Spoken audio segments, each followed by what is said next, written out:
What is up, everybody? I'm back with another video, man. Today we're gonna react to the Decline of Gaming by The Act, man. Get into it, I've bro. been playing video games ever since I was 3 years old, when my Okay. parents substituted a Game Boy Color and Pokemon Blue in place of a babysitter. As I grew up, there was so much to love about gaming. I got to play and experience countless amazing titles, and witness the industry as it grew and evolved. After playing something like Oblivion or Bioshock, Halo 3, I would just kinda sit there and wonder, what's next? However, in the last 9 or so years, it feels like in many ways, the quality of video games and it's like the especially last AAA titles has declined. four or The 5 industry years. is always creating something new, innovative, and epic. Gaming as a medium has evolved very quickly in the 35 or so years it's been around. And while there are so many great aspects to love about this hobby, just consider this a more pessimistic take on the state of gaming. So what is it that has It's caused really the bad decline right of now, gaming? bro. I can't lie. No, it's not these old Flash cartoons, but they did inspire the name. It's the same thing that ruins so much of this beautiful world of ours. Insatiable greed. I activate Pot of Greed! This card allows me to Implement microtransactions Oh, yeah. into Star Wars Boom. Battlefront. If y'all hear me yawning, I just want to see what time it is when I'm recording this video. And E3 is today, which is at today at 12. So yeah, I'm getting no sleep. Just 'cause to I'm gonna react clarify, all these of are the my E3 opinions games. based on the facts that I've researched and observed. If I get something wrong, please feel free to let me know, which I'm sure you all will. For every negative thing that has happened to video games, you could argue an equally positive benefit has occurred, and that's a fair point. Greed is the driving force of this decline. But it gets tricky, because greed, in this case, takes on several forms. No, it's not an overweight Italian man with a ridiculous mustache, it's something both subtle and straightforward. Let's not waste any more time on a pleasant intro. Let's jump straight into this. Perceiving the decline. What I think it is, bro, I think it's just like they don't care, bro, because it's gonna sell regardless, bro. Like, to be honest, like, bro, I mean, it's basically like that with every company. If Jordan was to make a shoe and it, like, as soon as you put it on, it, like, breaks and stuff, it's gonna be bad, but, like, people still gonna buy it regardless, like, off the jump. And I think that's what they, like, abusing now, is just, like, people are gonna buy it regardless. Like, look how many Fallouts we've had. We've had Avengers, terrible. Oh my god, that's literally like the worst AAA game to come out in probably like the last like 20 some years, bro, or all time. I don't even know. Cyberpunk, bro, that was so, bro. That game on PS4, current gen, yes, just call it current gen. That game on current gen literally looked like a PS1 or PS2 game, bro. Like, they just don't care, bro. They don't test the game at all. They rather just like pump it out. Like, bro, like that game Cyberpunk was literally being made for like 10 plus years, bro. I don't get it, bro. Is it in our heads? It's challenging and overwhelming to tackle the core issues that plague a multi-billion-dollar industry. With so many different companies, developers, publishers, programmers spread all over the world, is it possible to categorize and identify this decline? Yes! All we need to do is follow the money. So let me just list some things you probably noticed and we'll elaborate on them down the line. 1. An increase in buggy, Like, glitchy look at this games. game, bro. Big budget releases often have a botched launch Facts. and are forced to rely on updates to fix their issues. Yes. Number 2. An overabundance of remakes, remasters, and sequels. Number 3. Yes. The corporatization of gaming. The conduct of major companies, publishers, and developers. And of course, number 4, the obvious influx of RNG loot boxes being forced into every genre of game, and increasingly aggressive monetization schemes. It I mean, could you be don't- that you don't our own minds need play a those, factor in but this like- as well. Possibly we see the game industry as being worse because we had it so good in the past. Is all the disappointment we have caused simply by us growing older and more jaded? It's entirely possible the negativity we associate with modern gaming is outweighing the more positive innovations that have been made. Games look better, the story's more epic, characters are represented so realistically, animation vastly improved. My point is, try not to become too overwhelmed with nostalgia for the glory days. And remember that your perception plays a huge part in this decline. What do and don't you have a problem with? That's for you to figure out. But now that we got a solid base for this topic, let's dive deep into the decline of gaming. Complacency. Pleased, especially with oneself or one's merits, advantages, situation, often without awareness of some potential danger or To be honest, bro, it's never gonna change unless we like actually take a stand, bro. Like what we did with like Cyberpunk and like Avengers, yeah. If a game is to come out like how those games came out, bro, that's a stand, bro. Cause, bro, the game was Cyberpunk was so bad they had to literally give refunds to. They literally had to take the game off the PlayStation Store. I've never seen like that's crazy to me, bro. Like defect, self-satisfied. Complacency is probably the biggest deterrent to innovation and quality game design. The perfect example is Valve. What am I looking at, bro? Bro, this is creepy. What am I looking at? We used to make video games. Once known for their unconventional methods of game design and their repertoire of critically acclaimed releases, so many instant classics that to this day are of critically. But what you know about that Portal? Portal used to go dumb. I ain't gonna lie, Portal was the only game I played on here, yeah. Acclaimed releases. Gmod. So many instant classics that to this day are viewed as some of the greatest games of all time. But what about since then? Looks like there's been a change of plans. Well, Valve has not made a new game since Portal 2, 8 years ago. And the last time they even launched a new IP was Left 4 Dead. That was 11 years ago. But let's take a quick look at the games they've launched since then. CSGO, a remake of Counter-Strike Source, which was a remake of the original Counter-Strike. Dota 2, a remake of the Dota mod for Warcraft 3. Counter-Strike Online 2, Koreans only. Counter-Strike Nexon Zombies, free-to-play zombie shooter, no thanks. Left 4 Dead Survivors, Japanese only. The Lab, a series of 8 VR minigames that was more or less just an experiment. Dota Underlords, a mobile version of Dota Auto Chess. Do I need to elaborate? This is the same company that made Half-Life 2, and yet Valve is just content with developing these unremarkable titles? You can really sum up the disappointment gamers have had with this company in the Artifact reveal. Everyone was so hyped to see what Valve was working on. It had been so many years since they came out with a new kick-ass game, and when they revealed it, everyone lost all interest.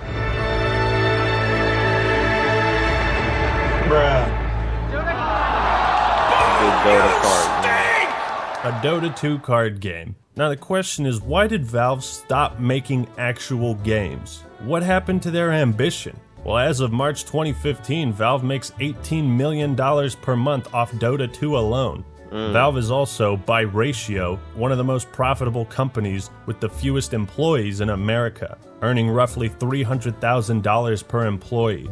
They make 30% of every sale off Steam. They're just rolling in the moolah right now. The chimichangas, the gold bars. If you're making tons of money selling the same thing for 7 years and you're a businessman, well, why would you stop? Why would you take the risk and time to develop and sell a brand new product when you can simply maintain your current products and watch the profits get dumped straight into your bank account? A Portal 3 hey, game would be so fire, how's it bro. going, buddy? Didn't see you there. You still selling Skyrim? There's no question that Valve fans will eat up whatever new game they put out, provided it's the type of game people want. As a consumer, you'd buy Portal 3, you'd buy Left 4 Dead 3, and you'd most certainly buy Half-Life 3. Long awaited and pretty much dead, Half-Life 3 is a perfect example of complacency. I got nothing to say about Half-Life. Despite the critical acclaim and unrelenting hype for this title, you'd think Half-Life 3 would be at the top of Valve's priority list. But it never was. Instead, we're getting a VR game. And while it's cool they're finally making another Half-Life, all I can think is, what about the games that people want? You see, Valve and even some other companies need to take lessons from Bono. You know, don't ever stop What trying to was be in the he wearing? limelight. Keep pushing forward to infinity and beyond. Bethesda and Rockstar are another two clear-cut examples of how complacency has creeped into the video game industry. The undisputed masters of reselling the same product in as many forms possible. After Grand Theft Auto 5, Rockstar basically did nothing except update the game and port their Yes. old games to different platforms. Until 5 years later, they released Red Dead Redemption 2. Now again, I'm not saying these are bad games, but if you look back in the 5 years from 2001 to 2006, they were putting out hot shit like GTA 3, Vice City, Midnight Club 2, Manhunt, Red Dead Revolver, The Warriors, and Bully. Rockstar used to experiment and try new things, developing several IPs at a time and building a library of games to their name. But now they've gotten complacent. Bethesda, meanwhile, had a 5-year wait between Oblivion and Skyrim. That felt like forever, but oh my god, it was worth it. Skyrim was amazing. It flew off the shelves like crazy. All my friends were playing it, and now it's been 8 years since Skyrim, and we basically have no news, gameplay, or anything regarding Elder Scrolls 6. After New Vegas, it took Bethesda 5 years to come out with Fallout 4, a product that was very polarizing amongst the Fallout fanbase, and then 76 releases. Do you see this decline? that was bad. It's this complacency, this lack of desire to innovate and create new things that has led to some of our favorite game companies releasing new games far. I can't lie, bro. I mean, GTA 5 has literally been out on 3 generations, bro. 3. It was on PS3 and the Xbox 360, PS4 and the Xbox One, and what is it? The Series X or something like that, and the PS5 now. That's crazy, bro. We still don't have GTA 6. But no cap, Rockstar, they don't disappoint, bro. GTA 6 is gonna be, it's gonna be fire, bro. Like, if I could, bro, I could bet money on it. GTA 6 is gonna be far more cold. infrequently. And when they do, it's either something you don't care about or it's just another sequel. Despite nearly every single game company falling prey to complacency, almost none of this applies to Nintendo, who have stuck to their roots and continue to evolve and release new games that blow us away. That's crazy, because don't nobody play Nintendo games. That's crazy. Nintendo is still doing things the old-fashioned way and making a shit ton of money, while these other game companies are doing things the easy way. Because if it's broken but makes a shitload of money, why fix it? The abundance of remakes and remasters. It's a fact that gaming has followed certain trends throughout the years. You had arcades where you paid quarters for entertainment. In the NES days, it was all about side-scrolling platformers. The SNES and Sega Genesis were all about graphics. Eventually, we had online gaming, rhythm games, battle royale. So many trends have come and gone. Some have stayed, but occasionally a certain style of game is perceived as no longer profitable or appealing to the mainstream. Oh, bro, I remember that. What was that? Need Style of for game. Speed. What was it? Paradise? It was that. It had that song like "Take Me Down to the Paradise City." Oh Is my perceived god. as no longer profitable or appealing to the Good days, mainstream. sir. 3D platformers, for instance, have long fallen out of favor outside of Mario. In this case, instead of developing a brand new game in a genre that's considered dead, companies will choose to remaster or remake their old ones. And would you look at that, they become hella popular. Who would have thought? Spyro Reignited and Insane Trilogy were incredible remasters. And since those were so successful, don't you think people would be even more happy to see a brand new game starring the Purple Dragon or Lovable Bandicoot? But there's been no such announcement, aside from a remaster of Crash Team Racing. You can do pretty incredible things with a remake. Sometimes it turns an outdated game into something completely new, effectively remaking it to be as good as you thought it was back then. Remakes are a great way for new gamers to experience the magic of the past, without the daunting task of playing something that looks like this. Or it can be a method for the developers to add on to their old project and give it some new bells and whistles.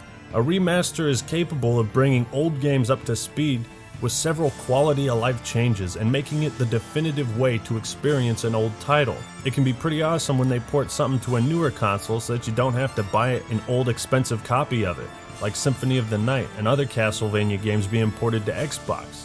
That shit's cool. The problem arises when companies become more content to resell you their old games than they are to make new ones.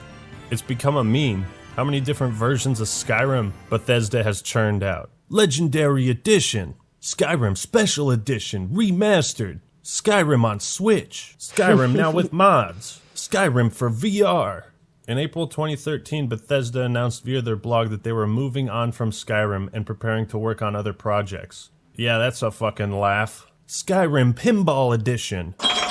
At moments, some remasters just bank off your nostalgia and try to parade their old game as something new by slapping an HD at the end of the title. All I'm saying is, there weren't a whole lot of remakes or remasters back on the N64, PlayStation, Xbox, PS2, or GameCube. And that's because they were focused on creating new games. In fact, I can only think of one remaster from those consoles.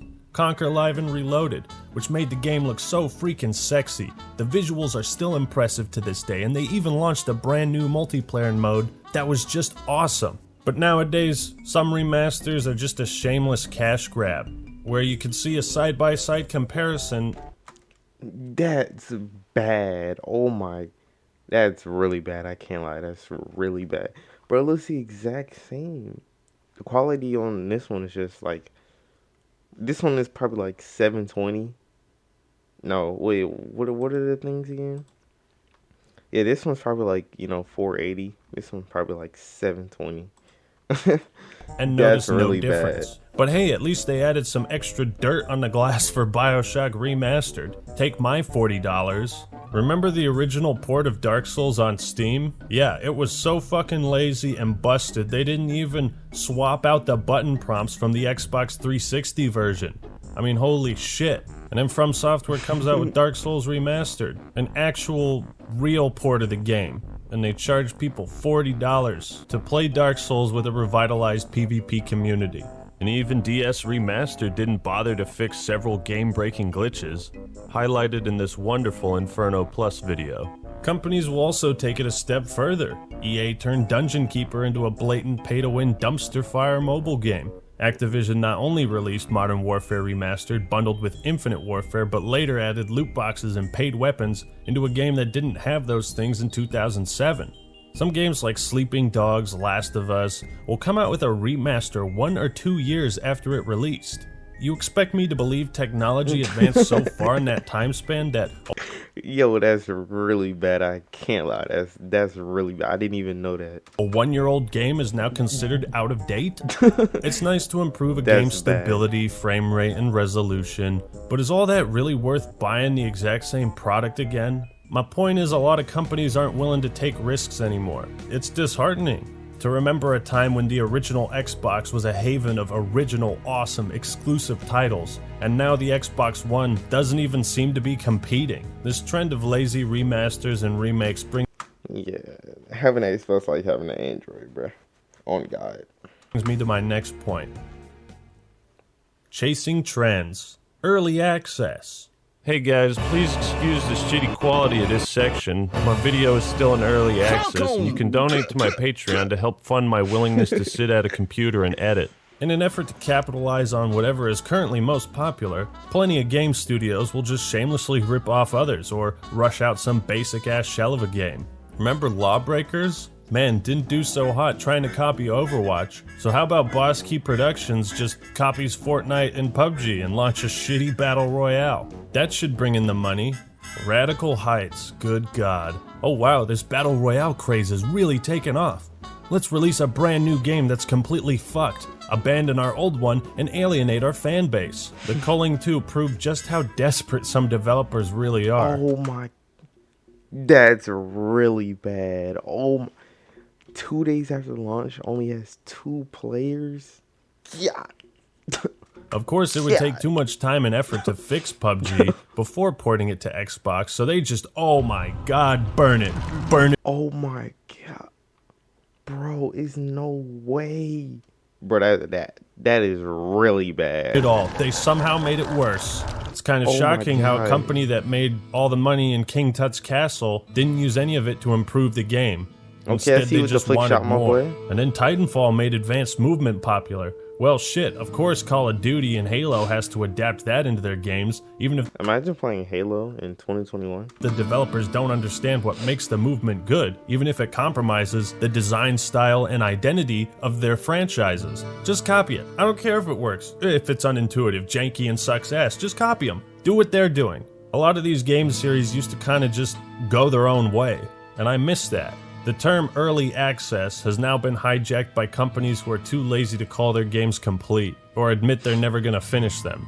It used to mean you had early access to the game, and often it was like an indie title led by a small team that you understood didn't have the big budget some other games have and needed additional funding. But now all it means is the game is going to be a buggy mess and you can't be mad at them because, hey, it's just in early access. Even if they make billions of dollars, Bluehole and Epic will continue to call Fortnite and PUBG early access titles. Then you got all those shitty-ass zombie survival games. My buddy brought over 7 Days to Die one time, and after playing it for 5 minutes, I was like, dude, you got fucking scammed. Did you buy this shit from Jose in the back alley behind the strip club? Like, what the fuck is this? Once esports really started to take off, developers started tailoring their games to be competitive. Everyone wanted their product to break into esports territory, and that can really mess with the project's vision. When all you're worried about is chasing the most popular trends and the cash flow, you get all these half-assed games releasing. And suddenly the desire to create something new is replaced with the desire to copy others. Bro, it's crazy because really every game has copied Fortnite, bro. Literally, bro. Like, bro, they have a battle pass in Call of Duty and it's a first-person game. You can't even see your skins and stuff, bro. Like, what is the point of having a... Bro, they literally got... Bro, like, bro, any game now has a battle pass, bro. It's crazy, bro. I can't lie. But like games as a service, updates, online only, broken launches, etc. Bro, the games as broken a launches, service, updates, online only, broken. This is like the main one, bro. Like, how do y'all make a game for like it be taking y'all like what, at minimum like 3 to 5 years for a game to be in development, right? And how does it launch broken? Like, bro, I don't understand. And then games now are $70. $70. Like, launches, etc. The ability to patch a game after its release was one of the biggest revolutions in game development, allowing teams to continue their work before going gold. Bug fixes, balance updates, and more were now possible. Even when a game comes out and you buy it on launch day, it has an update, because the developers are still working on it after they started shipping copies. Nowadays, you can fix, tweak, and save your ass as a developer with this luxury of post-launch support. Overwatch is a prime example of when it's utilized well. It needed several updates to become what it is today. Without them, most people would have gotten bored of the game. The idea of constantly adding new content and features to engage players and keep them coming back never is played good Overwatch, for both bro. the gamers and the companies. However, it's when the games as a service philosophy starts enveloping every stage of design, when developers rely too much on I ain't gonna fixing lie, the that game dude and playing adding to it Destiny on after God launch, just... that we Bro, when this game first came out, bro, everybody was playing this, bro. This was like the Fortnite back then, bro. What was when Destiny 1 came out in like 2016, bro? That game was fire, bro. see gaming decline. Halo 5 Guardians straight out the gate had like a 7-month plan of content. Why didn't you work that into the 3 years of development you had? You compare Spec Ops and Modern Warfare 2 and 3, and there's no mistake that everybody prefers those versions to the 2019 version, where it now takes Infinity Ward 1 month to get 2 missions out. 10 years ago, they launched a game with 23 of them. The difference is crystal clear in how games are developed. You look at something like KOTOR 2, Halo 2, and Smash Bros. Melee. These games all had hellish development cycles that devoured the lives of the people working on them. These heroes sacrificed time with their families just to complete the game when it was supposed to be done, so that we, the consumers, got the best product possible. Despite the many bugs, glitches, and general lack of polish in these 3 highly anticipated sequels, they turned out phenomenal, because neither Obsidian, Bungie, or Nintendo could depend on simply fixing the game. Not gonna lie, the last good era of games we've had was last gen with like the PS4 and Xbox 360, bro. Like on PS4 and well, it's like no PS5 games for real, but on PS4 and like Xbox One, bro, there are so many bad games you can list off the top of your head, bro. But you cannot do that on PS3, bro. Like PS3 had and Xbox One had. I mean, Xbox 360 got straight hits, bro. I can't lie. Game after the fact. Not having that luxury put the pressure on. Now with the luxury of post-launch support, compare the content from Halo 2 to the latest game, Guardians. At launch, Halo 5 had 4 game modes, the lowest in the series, and it took a whole year of updates to make Halo 5 a somewhat complete package. What Halo 2 accomplished in its 3 years of development back in 2004, Halo 5 needed an extra year after it was already out in 2015. But this isn't just exclusive to Halo, it happens to every game series, where the gears stop turning and something as simple as launching a game in a playable state becomes an urban legend, a myth. Bad Company 2 launches perfectly and works fine. Then DICE drops Battlefield 3, 4, and Battlefront 2, which all had nightmarish issues and simply didn't work. It gets so ridiculous to the point where you wonder if the games they put out are actually illegal because the product doesn't work as advertised. Then you got something like COD World War II, where even the menus didn't work. You look at how Mass Effect 1 came out back in 2007, pretty damn good. Mass Effect Andromeda 10 years later somehow looked worse and was a glitch-ridden disaster. Diablo 1 and 2, absolute masterpieces. Diablo 3 is coming out. People have been waiting over a decade to experience this game. It releases an error 37. You can't play the game until Blizzard figures their shit out. Then you had Dead Island, where the developers completely fucked up and released the wrong version of the game. How does that happen? What? SimCity was made to be always online, except you couldn't connect to EA's shitty-ass servers. Batman Arkham Knight was knowingly pushed out onto PC despite the publishers knowing it was a terrible port with horrific frame rate issues. I'm not saying every game from the glory days launched in a perfect state, but these unplayable disasters happen far less frequently. And at the time, I was way more forgiving of them. Bro. And then we arrive at the Master Chief Collection, which was a testament to just how broken you could release a game and somehow not be investigated by the Better Business Bureau. This atrocity was so unplayable, I'm surprised there was no class action lawsuit filed. The new cutscenes by Blur were jaw-dropping, but it's hardly any consolidation when nothing worked.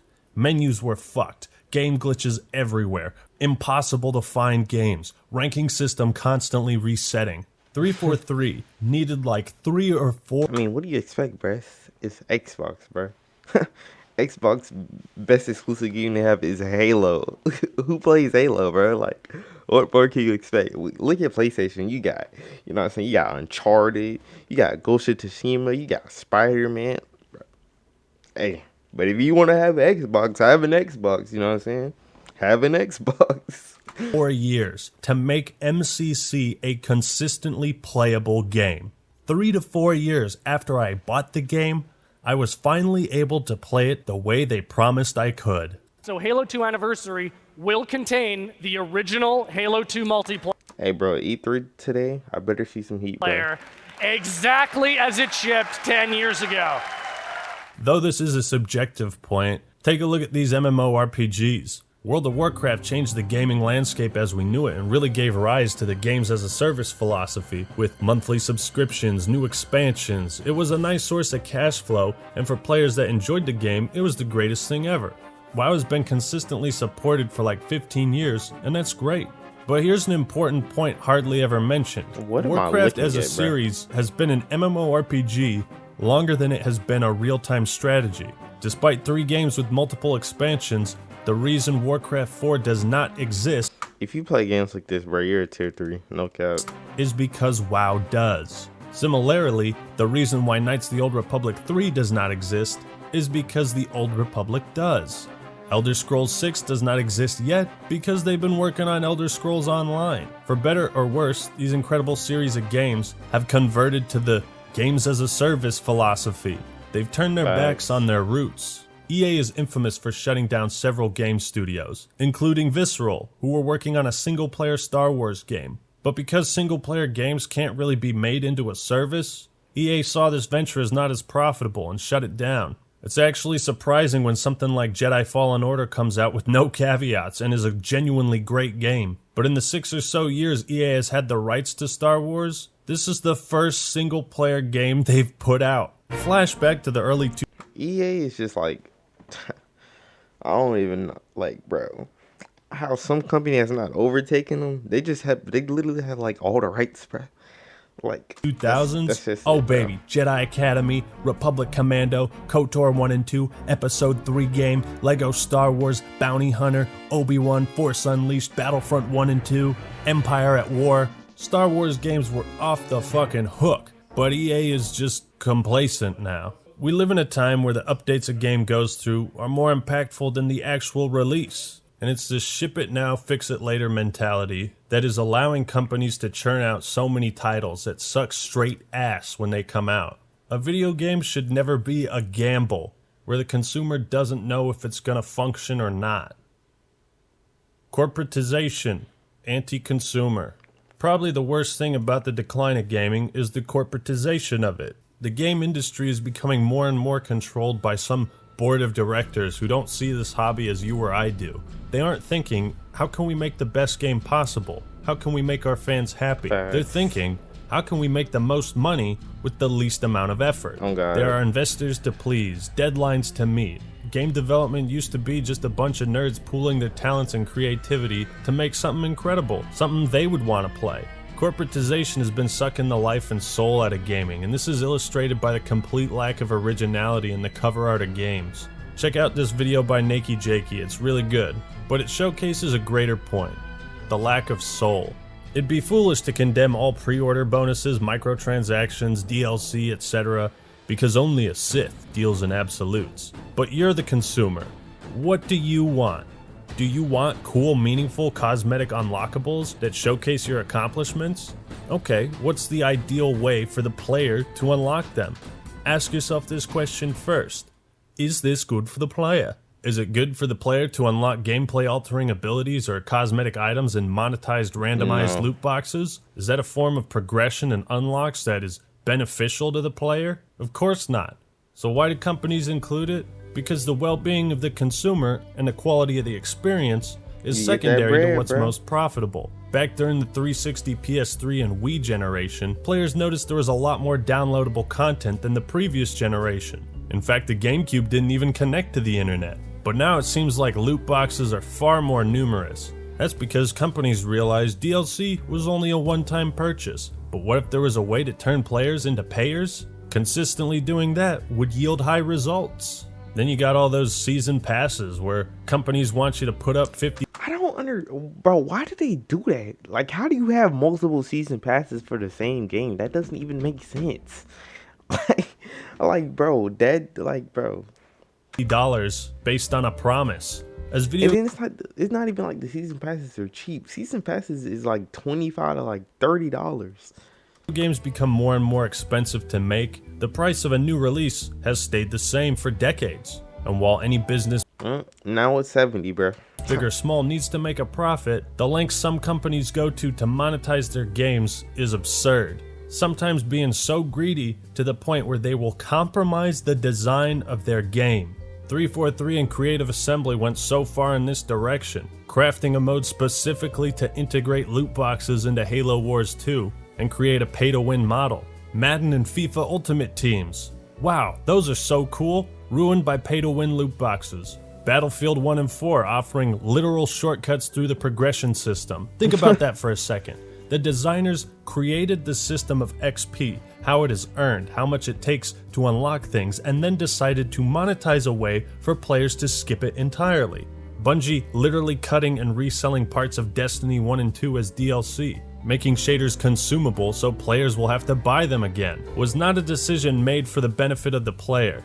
Forza 5 offering just as many payable cars as ones you earn in-game. The list of DLC for The Sims alone is fucking staggering. Middle-earth Shadow of War, a single-player game, chose the loot box method of delivering rewards to players. Dead Space 3 interrupting the game to ask you to buy more parts. Train Simulator 2015 offering over $4,000 of DLC. Nah, they wildin', bro. $4,000 a day.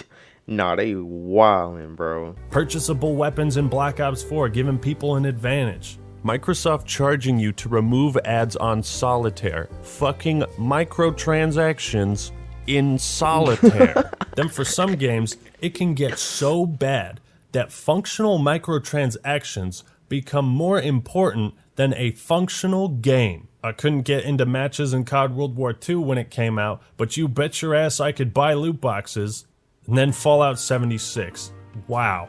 Easily one of the most embarrassing, blatant, empty cash grabs the industry has ever seen. Ain't gonna lie, Do you, Avengers as a and player, Cyberpunk want works, to have bruh. sections of the video game you bought sealed into randomized crates that are paid for with real money?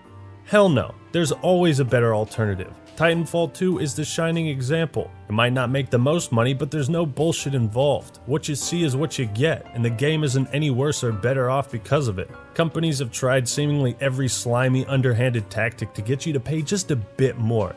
Metal Gear Survive had the audacity to charge people $10 for an extra save slot. In Modern Warfare 2, Bro, what Call of Duty game was it where you had to pay like $5 or $10 for a mini map online? Nah, that's crazy, bro. had to grind for those extra custom class slots, but in recent games you could just buy them. Like, is that where we're at now? Valve and Bluehole opened up avenues to skin betting, selling and trading with other players, which leads to gambling websites and the notorious shitlords like Team Martin and Pro Syndicate. Oh yeah, that situation, that was bad. Oh my god, I remember that. What you know about that, bro? That was like what, 2015, 2014, something like that. Trying to make money off this infamous CSGO lotto scandal. The increasingly aggressive monetization of video games had gotten so out of hand that it attracted the attention A U.S. senator is pushing a bill to stop Fortnite and other games from selling loot boxes to kids. To be honest, out of all the things, Fortnite is probably like easily like the worst. It's not the worst like at all. They need to be looking into like EA and stuff, bro. And, like, of 2K. several world governments. I mean, if you look at those leaked patents by Activision, it tells you everything. The intent is right there. Adhering to these patents, they Wait, want to what did make they you say? do everything. First player purchase item, update player. Yeah. Okay. The intent is right there. Adhering to these patents, they want to make you as addicted as possible to spending money. They want to control you. That's why Bungie decided to throttle how much XP you got. I bet they wouldn't have done that if they weren't trying to sell me bright engrams. The decline of gaming has manifested in so many different ways, and it hurts to talk about. The game industry I knew and loved has just gotten complacent with lazy titles, trend-chasing garbage, half-assed remasters, corporatization, over-monetization, and a lack of drive to create something new. Games as a service and early access become crutches for developers to lean on, and when fans get upset at how dysfunctional and empty their latest releases, Oh man, don't y'all miss these days, bro? OG Fortnite. We didn't know how good we had it, bro. Crazy, bro. Can't get it back either, bro. Cause Fortnite now. or wonder why game-breaking Imagine playing Fortnite in 2020. Now that's bad. That's too. issues continue to exist, they use early access, or we're working on it, as their shield. Don't get me wrong, the good stuff is still out there, but you have to find it amongst all the noise. But with all this shit that's changed for the worse in gaming, it's starting to feel like a soulless assembly line production, and the way companies treat their consumers is making me lose faith in this industry. And that is how gaming has declined. Hey, that was a W vid, bro. What time is it? 5:23 and E3's at 12.